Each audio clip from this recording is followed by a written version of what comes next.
Sejam todos muito bem-vindos ao canal Evangelhos Boas Novas de Deus. E como o tema já sugere, nesse vídeo nós vamos abordar a questão do arrebatamento da igreja, né? Mas antes de começar o vídeo, eu queria fazer uma indicação de um livro, né? Eu comprei já faz bastante tempo, mas na verdade em 2013 eu li ele todo. Mas assim, para você que quer conhecer um pouco sobre a escatologia, já que nesses últimos vídeos eu venho abordando a escatologia. Então, para você que quer conhecer um pouco sobre escatologia, eu indico esse manual da vida acadêmica, editora Vida Acadêmica, né? Manual de escatologia do J. Down Pentecost. Eu, particularmente, tenho uma abordagem muito boa sobre o pré-milenismo, dispensacionalismo, né? Mas assim, como eu falei nos vídeos anteriores, eu praticamente assim não tenho uma definição absoluta sobre uma escatologia plena. Na verdade, quase ninguém tem, né? Porque há muita divergência dentro desse campo escatológico. Outra coisa também que eu queria falar é com relação aos vídeos que eu venho trabalhando e as abordagens que eu venho fazendo, né, com o intuito de levar você mais a conhecer as doutrinas da Bíblia, né, e aí através da teologia sistemática. Como dizia ontem, é um irmão muito querido, José Flávio, servo de Deus, né, trabalhamos juntos em missões, como também o irmão Flavinho, está em Fortaleza, gosto muito desse irmão, ainda acredito que um dia ainda trabalharemos juntos na obra missionária, que é o que nós temos amor, né, por missões, estudar as escrituras, estudar as doutrinas, estudar teologia. Eu gosto muito, é algo assim que eu venho dedicando minha vida. Agora também a ciência da religião, né? Fazendo faculdade de ciência da religião. Mas assim, o evangelismo, alcançar as almas, buscar aqueles que estão perdidos e apresentar a água viva que traz vida à vida das pessoas que para elas não tem mais sentido. Para mim, substitui tudo isso, tudo mais do que o estudo. O estudo é importante, muito importante. Eu acho que, como eu dizia para o irmão ontem, o fato da igreja brasileira ela se encontrar no caminho que ela se encontra hoje tem muito a ver com isso, tem muito a ver com esse abandono de estudar as escrituras e até mesmo se esquecerem que todos nós somos um teólogo, como diz o R6 Pro. Então eu indico esse manual de escatologia. Se você tem desejo de aprender mais a palavra de Deus, procura comprar uma teologia sistemática, vai conhecendo as doutrinas, tem uns vídeos aqui no canal, você vai lá no playlist aí do canal Evangelhos Boas Novas de Deus e você vai ver que tem um playlist só sobre indicações de teologias sistemáticas, todas as que eu tenho, as que eu não tenho, já fiz algumas indicações, claro. E aí você pode ver qual teologia sistemática seria ideal para você. Também eu gostaria que você, se possível, você fizesse indicação do canal, compartilhasse esse vídeo. Se você não é inscrito, se inscreve no canal, vai estar dando essa força. É uma forma de motivar também a nós aqui do canal Evangelhos Boas Novas de Deus para estarmos produzindo materiais e sabermos que as pessoas estão assistindo, estão sendo edificadas. E, como eu estava falando, na área da escatologia, esse é o quarto vídeo. Nós temos uma introdução, pode ir aí no playlist, nós temos uma introdução sobre o que é escatologia, né? O outro vídeo nós abordamos a questão da morte, né? O que acontece após a morte. E o vídeo anterior, o último vídeo antes desse, foi com relação à grande tribulação. E nesse vídeo especificamente queremos trabalhar da volta de Cristo, né?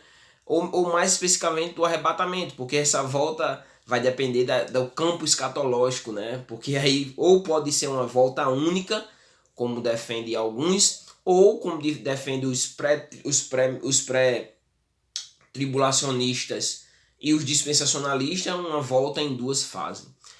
Enfim, vamos lá, né? Nós sabemos que a questão do arrebatamento hoje, né, é algo bem complexo, porque assim, as pessoas hoje têm entrado numa vibe um pouco antropocêntrica. E o que eu quero dizer com isso? Quero dizer que as pessoas estão buscando viver o hoje. A igreja pentecostal, né, por exemplo, a Assembleia de Deus, né, a igreja onde eu nasci, né, ela nos seus primórdios, era um dos enfoques, era a volta de Jesus, né? Não digo que não seja hoje, mas, por exemplo, quando nós vamos a um culto ao domingo, não se vê mais falar, né? Ou poucas vezes se vê falar com relação à volta de Jesus, o arrebatamento da igreja, né? E a igreja hoje brasileira, né, com as exceções, claro, mas em sua maioria, elas enfocam muito o bem-estar humano, a teologia da prosperidade, que é uma especificidade do neopentecostalismo, ela não está mais exclusiva ao neopentecostalismo. Ela adentrou também as outras igrejas, inclusive as igrejas históricas mesmo, né, batista, presbiteriano, tem também ali, mesmo que de uma forma mais sutil, a teologia da prosperidade, o bem-estar humano, o foco para uma vida. Muitas igrejas históricas hoje, e eu falo isso por experiência própria, né? Por experiência própria, de convivência no meio deles. Viraram um clube onde uns cuidam dos outros. E essa volta, esse arrebatamento, pouco se fala, né? Então, para começarmos, o que seria, né? O que é o arrebatamento da igreja, né? E o arrebatamento da igreja será um grande momento em que Jesus, ele virá buscar o seu povo fiel aqui na terra. E ele prometeu isso, né? Em João 14, ele disse que ia preparar lugar e viria outra vez e levaria-os para que onde ele estivéssemos nós também, né? João 14. Então, tem esse foco primeiro, buscar o seu povo, né? E esse povo, ele é um povo mesclado assim no sentido de que é o povo que está vivo, né? Aqueles que estão vivos aqui, que serão arrebatados e terão seu corpo glorificado, né? Serão transformados, né? E aqueles que morreram, que no caso terão um privilégio, serão ressuscitados primeiro, né? Os que morreram em Cristo serão ressuscitados primeiro, e os redimidos, aqueles que ainda estiverem vivos, serão transformados e glorificados. Então, o arrebatamento é isso, o arrebatamento da igreja. A palavra, por exemplo, arrebatamento, né, que nós encontramos na versão latina, né? Nós sabemos que nós temos duas versões bem conhecidas das escrituras, traduções das escrituras, né?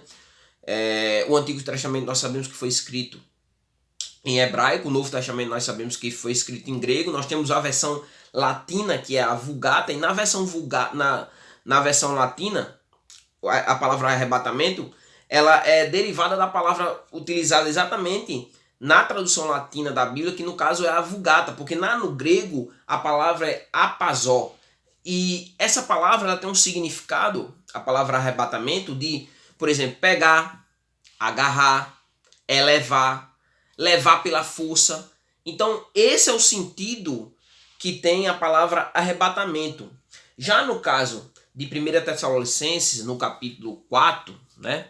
Capítulo 4 e versículo 17, diz assim: depois nós, os que ficarmos vivos, seremos arrebatados juntamente com ele nas nuvens, a encontrar o Senhor nos ares, e assim estaremos sempre com o Senhor.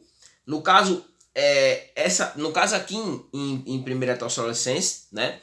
Essa palavra ela é uma tradução para o português da palavra apagessometá, né? Elevados, né?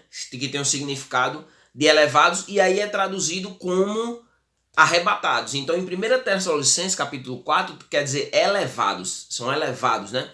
Então, essa doutrina do arrebatamento, sobre o arrebatamento da igreja, ela é de suma importância para todos nós, pois todo cristão, meu irmão, todo cristão verdadeiro, ele deve guardar e desejar ansiosamente esse dia.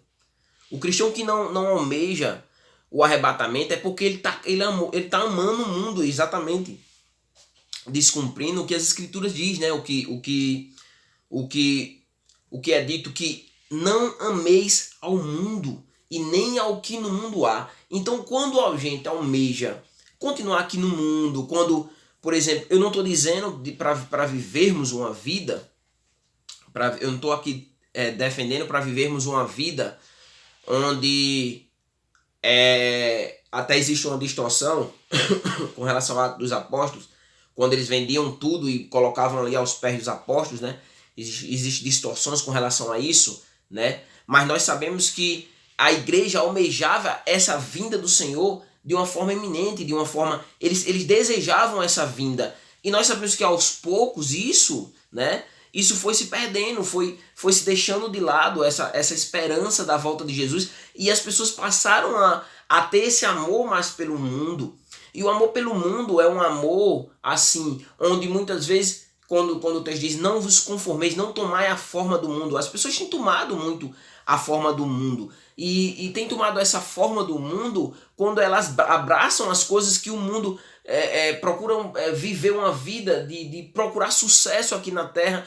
E muitas vezes os recursos que são adquiridos aqui na Terra, os recursos eles não são revertidos para o reino de Deus, mas são revertidos para o seu próprio bem-estar. Então acabam esquecendo dessa volta de Jesus, e o que nós temos não é nosso, mas nós somos apenas mordomo daquilo que o Senhor nos deu, né? Então, dentro dessa questão do arrebatamento, também existe uma coisa, que é a questão de... Já até colocaram datas e tal para a vinda do Senhor, né? E as pessoas já tentaram identificar um dia, né? Aquele dia que o Senhor viria arrebatar a sua igreja, né? Mas a Bíblia ela não informa uma data exata sobre quando será o arrebatamento da igreja. Mas uma coisa que você precisa entender, meu irmão, essa data ela já está determinada e só Deus a conhece. É o que Marcos, no capítulo 13 e no versículo 32 nos diz: mas daquele dia e hora ninguém sabe, nem os anjos que estão no céu, nem o Filho, mas senão o Pai. Então, ninguém não sabe, não adianta querer tentar prever quando é que Jesus vai voltar, né? Até contando ali as profecias, fazendo contas sobre quando Jesus viria, e para identificar esse dia ninguém sabe. Ninguém sabe, o texto diz aqui, o texto é claro. O texto diz: mas daquele dia e hora ninguém sabe, nem os anjos do céu, nem o Filho, senão o Pai. Agora tem uma coisa também que nós precisamos entender com relação a esse dia. Não tem como você prever, mas sem tratar, por exemplo, exatamente de datas, os cristãos eles se posicionam de maneira diferente com relação ao período em que o arrebatamento vai acontecer. Então eles não ficam presos à data, mas à questão do período. E aí dentro desse período nós temos 3 campos de visões, ou poderíamos dizer assim, 3 interpretações principais sobre o assunto com relação a esse arrebatamento, a essa volta de Jesus. E eu separei aqui 3, né, as três visões, as 3 concepções, ou as três interpretações mais conhecidas, né, com relação a esse arrebatamento, a essa segunda vinda de Jesus. E dentre eles tem os pré-tribulacionistas, né? E o que defende os pré-tribulacionistas? É que defende que esse arrebatamento ele acontecerá antes da grande tribulação. Quer dizer, haverá um período de tribulação. No vídeo anterior eu já trabalhei essa questão da grande tribulação, então não vou trabalhar aqui, você volta lá, vai no playlist Escatologia e aí você vê esse vídeo sobre a grande tribulação, que foi o vídeo anterior. Então, defende exatamente que o arrebatamento será antes da grande tribulação. É essa visão pré-tribulacionista, que, por exemplo, é defendida pela sua maioria das igrejas pentecostais, além de ser pré-tribulacionistas, são dispensacionalistas em sua maioria. Então defende que esse arrebatamento, a volta de Jesus, ela acontecerá antes da grande tribulação, né? Exatamente para que a igreja ela não passe pelo sofrimento que ocorrerá sobre a terra, né? E nesse caso, as pessoas que adotam essa interpretação, geralmente elas fazem uma distinção entre igreja e Israel. E aí, esse período é o período dos gentios. Então, na grande tribulação, o foco se volta para Israel, né? Então,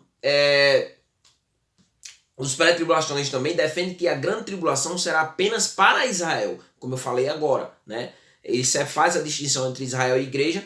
Então, a grande tribulação será apenas para Israel e, portanto, a igreja deverá ser retirada da terra, não passará pela grande tribulação. Já os meso-tribulacionistas, ou midi-tribulacionistas, né? Meso, né? Vem a questão do meio, né? Defende que esse arrebatamento será durante a grande tribulação. Então a igreja vai passar por um período, até mesmo porque é aquela ideia que a grande tribulação é dividida em duas partes, né? É uma primeira parte ali onde vai ser mais ou menos o anticristo ganhando ali as pessoas, ganhando a confiança das pessoas, dominando tudo, e depois ele mostra as caras, né? Então, alguns acreditam que essa primeira parte da grande tribulação, né, defendem, né, no caso, será um período mais tranquilo. Só depois, na metade para frente, é que ele vai se revelar, o anticristo, e aí vai ser mais porrada. Então é nesse segundo período que a igreja vai ser arrebatada, né? Então essa é a defesa que fazem os mesotribulacionistas, né? Os primeiros da tribulação, da grande tribulação, serão de paz e prosperidade mundial, né? Mas de repente essa falsa paz será quebrada e o anticristo ele vai revelar toda a sua perversidade, e então que ocorrerá o arrebatamento da igreja. Então essa é a segunda visão, primeira visão pré-tribulacionista, né? Jesus volta para arrebatar sua igreja no começo da grande tribulação, arrebata a igreja, no final da grande tribulação ele volta novamente para instituir o milênio, e agora de forma visível e para reinar, né? E a última visão, né, que é a visão pós-tribulacionista, né, conhecida como pós-tribulacionismo, defende que o arrebatamento da igreja acontecerá depois da grande tribulação. Então, o que isso quer dizer? Quer dizer que a igreja, só pegar aqui um pouco de água, quer dizer que a igreja ela vai passar pela grande tribulação, a igreja não vai ser poupada. E aí, essa ideia, até se você for no vídeo anterior, você vai ver que eu trabalhei no vídeo anterior, um dos argumentos é exatamente esse, é que se Deus não poupou ali, Deus não poupou os santos, né? Os apóstolos, com exceção de João, segundo a tradição, né? Que foi o único que viveu.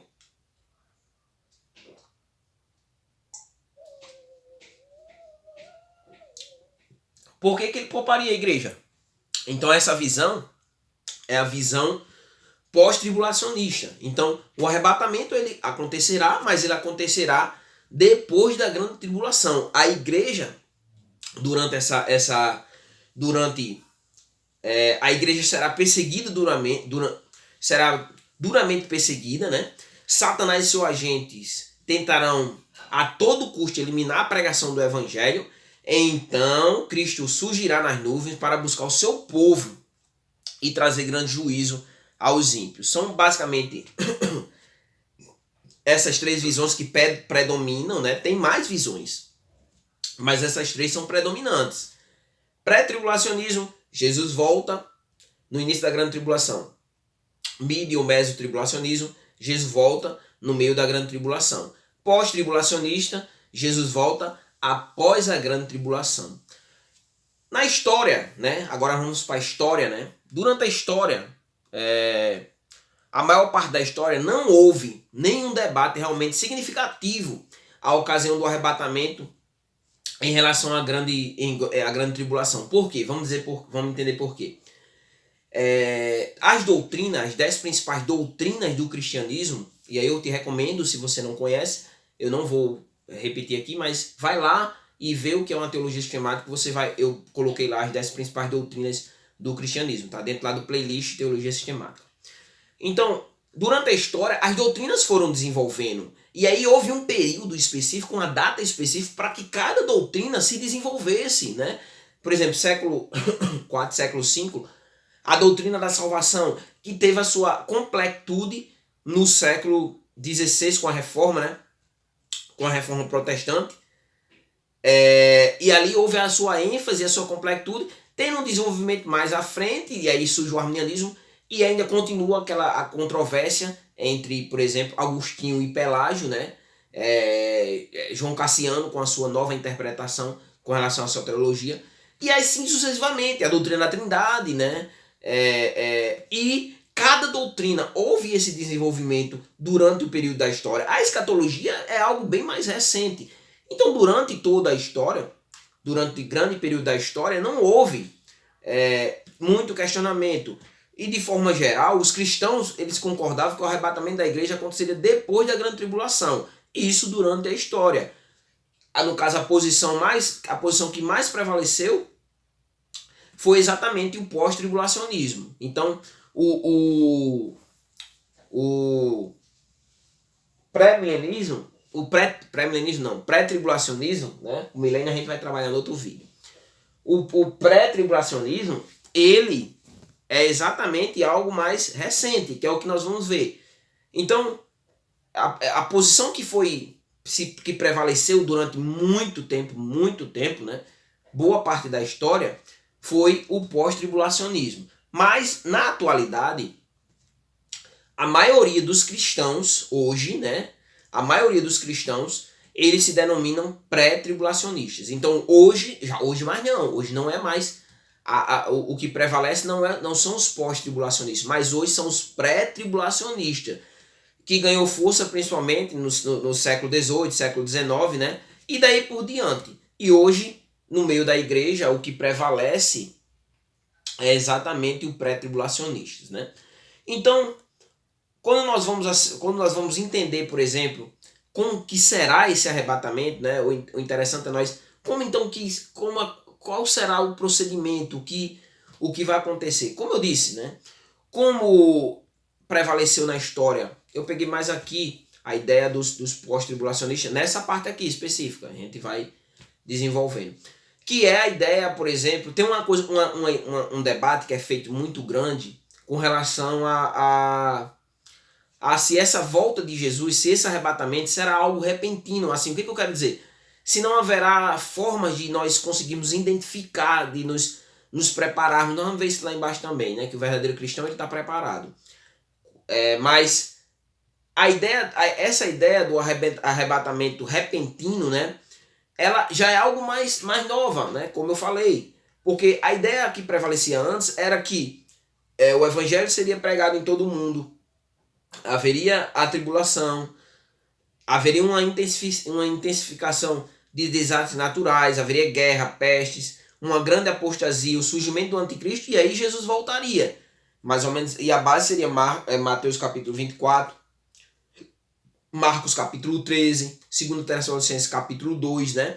E aí a ideia era, quando a Bíblia ela fazia referência ao arrebatamento da igreja, que seria repentino, ele, no caso, estava fazendo referência, não que não haveria acontecimentos para essa vinda, mas estava fazendo referência exatamente ao fato que a volta de Jesus seria como um relâmpago que sai do Oriente e se mostra ao Ocidente, e esse versículo está lá no finalzinho de Mateus capítulo 4, depois de ele dar todo um diagnóstico do que aconteceria. Apesar que ali também tem uma dupla profecia, né? Uma parte da profecia foi cumprida no ano 70, com a queda de Jerusalém, né? E a outra parte mais escatológica para o futuro. Mateus capítulo 24, 27 diz, porque assim como o relâmpago sai do Oriente e se mostra até o Ocidente, assim será também a vinda do Filho do Homem. Então, os acontecimentos aconteceriam, mas a vinda de Jesus seria algo repentino, né? O apóstolo Pedro, por exemplo, né? Ele traz exatamente esse alerta e ele trabalha essa vinda do Senhor, que será como um ladrão, assim. Então, qual é a ideia? Normalmente o ladrão, ele quando você não espera, é surpresa, né? Assim, as pessoas que estão mais preparadas para o ladrão seria mais ou menos aquelas pessoas que trabalham na segurança pública, e muitas vezes nem tão, que a gente vê que um policial acaba morrendo porque ele tá, por mais que fosse preparado, a surpresa foi tão grande que ele acabou ali morrendo ou perdendo a vida, e a surpresa, o fator surpreso ali, por mais que ele fosse preparado, não fez com que ele conseguisse sair daquela situação. Então é mais ou menos essa a ideia, né? E o apóstolo Pedro trabalha exatamente isso, que essa vinda ela será como um ladrão. Então o texto de 2 Pedro, capítulo 3, versículo 10 diz, mas o dia do Senhor virá como um ladrão de noite, no qual os céus passarão com grande estrondo e os elementos ardendo se desfarão, e a terra e as obras que nela há se queimarão. Então, esse dia, essa vinda, né, do Senhor, o dia do Senhor, ele virá como ladrão. Agora, os verdadeiros cristãos, né, como eu dizia, né, os verdadeiros seguidores de Cristo, de Cristo, eles não serão surpreendidos, né? Não serão surpreendidos. Por mais que o arrebatamento da igreja seja algo que vai ser repentino, né? Mas ele só vai pegar exclusivamente de surpresa os incrédulos. Por quê? Porque os incrédulos não estão preparados, não estão preparados para esse arrebatamento. Mas a igreja fiel, né? Por mais que esse arrebatamento seja repentino, mas ao mesmo tempo esse arrebatamento para os fiéis, para os eleitos, para os cristãos que vivem uma vida de santidade, uma vida devotada a Deus, não será surpresa. Ao contrário, será um momento de alegria para os salvos, onde vai cessar, onde essa nossa luta ela acabará, esse dualismo, né, de vivermos nesse mundo e ao mesmo tempo almejarmos a cidade de Deus, como dizia Santo Agostinho, né, vai acabar, né? Agora, para os ímpios não, para os ímpios será um momento de pavor, será um momento de terrível pavor para eles.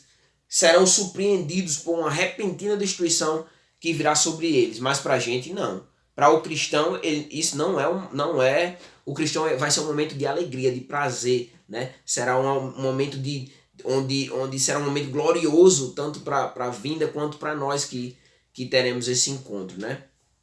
A Bíblia também diz que esse evento será um evento visível e glorioso, né? Onde Jesus ele virá em grande poder e glória nas nuvens. Mateus capítulo 24, né? E versículo 30 diz: então aparecerá do céu o sinal do Filho do Homem, e todas as tribos da terra se lamentarão e verão o Filho do Homem vindo sobre as nuvens do céu com poder e grande glória.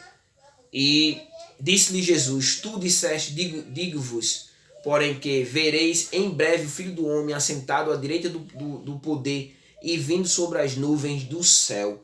Marcos, no capítulo 13 e no versículo 26, diz: então virá vir o Filho do Homem nas nuvens com grande poder e glória. Lucas, capítulo 21, 27, diz: então virá vir o Filho do Homem numa nuvem com poder e glória. Atos 1 e versículo 11 diz: os quais lhe disseram: homens galileus, porque estáis olhando para o céu? Esse Jesus que dentre vós foi recebido em cima do céu há de vir, e assim como para o céu o viste ir. Então ele, do mesma forma da ascensão de Jesus, ele irá voltar. E Hebreus capítulo 9, 28 diz: assim também Cristo, oferecendo uma vez para tirar os pecados de muitos, aparecerá segunda vez sem pecado aos que o esperam para a salvação. Aos que o esperam para a salvação. Então, aqueles que almejam essa vinda, né?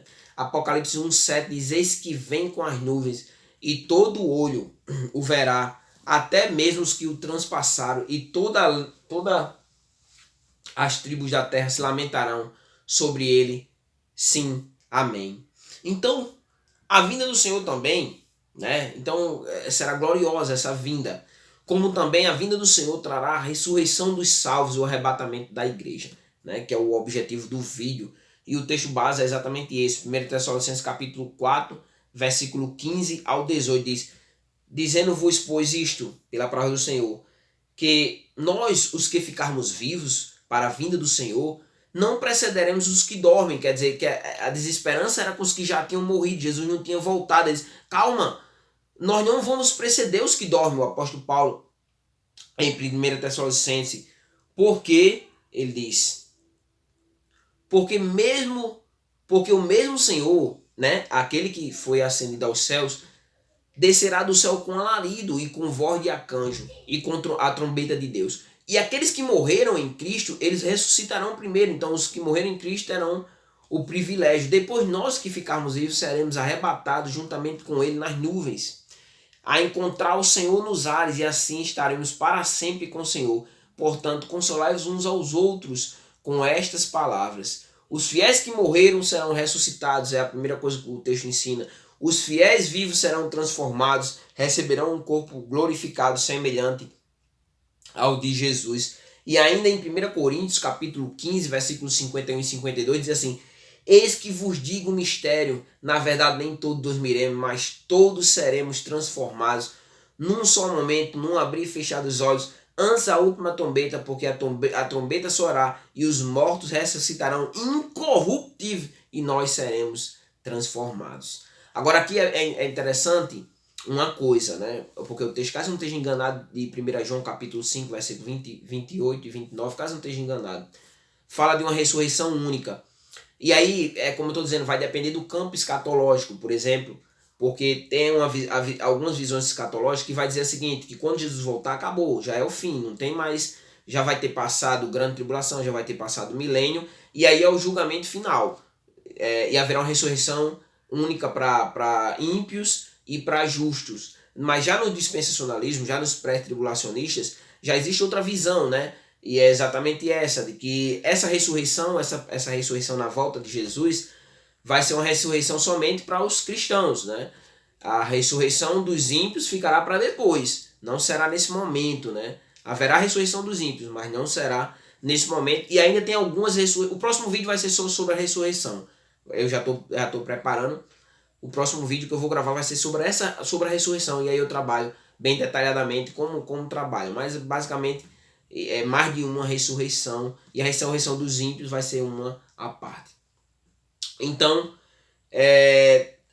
diante de tudo isso, nós somos exortados a aguardar o maravilhoso dia do arrebatamento da igreja. E qual é a forma que nós somos exortados a isso?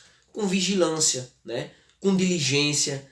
E principalmente, Jesus nos traz essa exortação na parábola das 10 virgens, onde 5 estavam preparadas e 5 não. Onde a metade estava preparada e a metade não estava preparada para essa vinda, né? Então, é uma questão ao cristão, ele ter essa diligência, esse cristão, ele vigiar, ele tá a cada dia de uma forma buscando uma vida de santidade, buscando uma vida para servir a Deus. Esse mundo, dizia eu há algum tempo atrás, que o mundo, ele hoje, a sociedade, né, o mundo, ele tem sufocado os cristãos. Ele sufoca os cristãos. E como é que ele sufoca os cristãos? É aprisionando, é trabalho, é estudo. Então, assim, o cristão ele não tem mais tempo para ter uma intimidade com o Senhor. E isso vai o desviando de Deus. Então, nós precisamos ter essa vigilância para saber ser ponderar a nossa vida espiritual. Então, diante de tudo isso que você ouviu, eu quero fazer algumas aplicações bem rápidas para finalizar o vídeo. Jesus voltará. Agora a pergunta é, você está esperando essa volta de Jesus? Ou você almeja ainda ter filhos, você que é solteiro, casar, né? Ter uma família, ter um bom emprego, ter um bom carro, né? Ou comprar imóveis, ou conquistar o mundo, né? Ser um conquistador, um Bill Gates da vida, um Steve Jobs da vida, né? Esses grandes empreendedores. Ou você está esperando a vinda do Senhor, ou você está almejando a vida do Senhor, ou você está vivendo uma vida aguardando esse arrebatamento, né? Uma coisa que nós precisamos entender é que a morte ela não é o fim também, né? Como a desesperança que surgiu, né? Que morreu, Jesus não voltou, e agora ele não voltou, e os que morreram, o que vai acontecer? Morreu não é o fim. Serão as primícias, aqueles que morreram no Senhor serão as primícias que serão primeiramente ressuscitados a encontrar-se com o Senhor. Então os mortos ressuscitarão primeiro, é o ensinamento, né? Os mortos ressuscitarão primeiro e os vivos serão transformados num corpo glorificado. Almeje isso, meu irmão. Eu sei que a vida hoje ela é bem complexa. Eu sei também uma coisa, é que hoje em dia, né?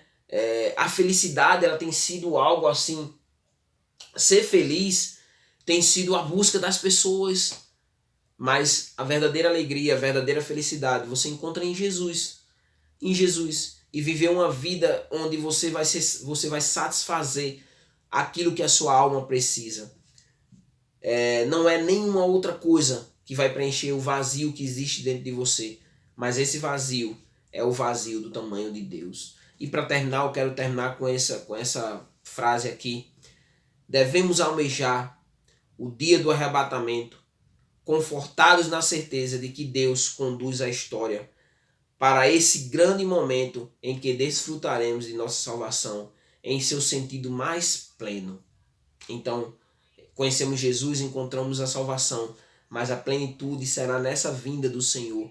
Uma coisa que você deve botar na cabeça, por mais que muitas vezes aí dentro da igreja Dentro da igreja a gente vê tanta coisa, vem tanta coisa dentro da igreja que a gente nos questiona, meu Deus, o Senhor não está vendo. Mas tem uma coisa, tenha certeza, é que Deus está no controle de todas as situações e que nada está fora do controle de Deus. Deus governa, Ele governa e esse governo vai caminhar para o cumprimento das profecias que o Senhor fez. E dentre esse cumprimento vem o arrebatamento da igreja. Então esteja preparado. Procure viver uma vida de santidade. Se você está vivendo nesse momento uma vida que tem desagradado a Deus, né? E nós não somos perfeitos, não estou aqui tentando pintar para você um super crente, longe de mim. Aqui tem uma televisão bem aqui à minha esquerda. E se passasse aqui o que passa no meu pensamento durante o dia, o que muitas vezes eu penso, com certeza, irmão, talvez fosse pior do que você, bem mais pior do que você que se encontra nessa situação. Mas nunca abandone o Senhor. Procure sempre reconhecer os seus erros, pedir perdão a Deus, dizer, não, eu não consigo, tá difícil, Senhor. Eu não tenho força, mas, Senhor, eu me coloco aqui como um servo, pecador, sou pecador, você é pecador. E talvez aquele que você olhe e que você diga, é santo demais, não é pecador, pior do que eu e você, sabe? Vestimenta, roupa, gravata, saia longa, nada disso para o Senhor representa santidade. Santidade é um coração puro. Santidade é uma vida que agrada a Deus. E uma vida que agrada a Deus não é uma vida, muitas vezes, somente aparente, mas é interna. É você e o Senhor. Então Deus, ele está sempre de braço aberto, meu irmão. Sempre. Nunca se esqueça disso. Para te receber. Ele não desistiu de você. A maior prova disso foi enviar Jesus para morrer numa cruz. Ele morre numa cruz ali, derrama o seu sangue por mim e por você. Então ele lhe ama. João 3,16, porque Deus amou o mundo. Ele lhe ama. Ele ama. Não abandone o caminho, mesmo com seus pecados, mesmo que tenha alguém lhe apontando, é incrédulo, ó, é safado, já adulterei 2 vezes, olha ali, ó, é desse jeito, não vale nada, aquela dali não vale nada. Para o Senhor você tem valor, porque você foi comprado pelo sangue de Jesus, sangue carmesim, derramado na cruz. Então ele morreu por você. O seu Salvador é Jesus. Seu Salvador não é o Padre, seu Salvador não é um Pai de Santo, seu Salvador não é o Siddhartha Gautama, o Buda, seu Salvador não é Maomé, seu Salvador. Seu Salvador não é Zoroastro, de forma nenhuma. Seu Salvador não é Allan Kardec. O seu Salvador se chama Jesus Cristo, Filho unigênito de Deus, que está à direita de Deus e é o intercessor da sua vida, da minha e da sua vida. Então você não deve nada a ninguém, somente a Deus. E essa dívida já foi paga quando Jesus morreu lá na cruz. Então, que Deus possa te abençoar, permanece firme e vamos aí esperar o arrebatamento e todos nós sermos arrebatados e encontrarmos com o Senhor nas nuvens e vivemos uma vida para sempre com Ele, como foi a promessa dele em João capítulo 14. Que Deus nos abençoe e até o próximo vídeo. Se não é inscrito no canal, se inscreve no canal, compartilha esse vídeo aí na tua igreja, né? Aquilo que foi edificante para a sua vida, você traz. Sou ser humano, então posso no roteiro aqui errar alguma coisa, mas aquilo que foi edificando para a tua vida, absorve e Deus te abençoe. Aquilo que não, meu irmão, coloca de lado, porque eu não sou perfeito, assim como nenhum aqui, nenhuma pessoa que trabalha, nenhum pastor, ninguém é perfeito. O único perfeito é Jesus Cristo. Ele é perfeito. Então, que Deus os abençoe, se inscreve no canal, compartilha esse vídeo, ativa o sininho para quando for postado um vídeo novo, você possa ser o primeiro a ver. E é isso aí. Que Deus te abençoe grandemente. E se você não é cristão, as portas das igrejas estão abertas para você também, para te receber. Vai lá fazer uma visita, vai conhecer, vai aprender um pouco da palavra de Deus. Porque aqueles que são filhos de Deus ouvem a palavra de Deus. Que Deus os abençoe.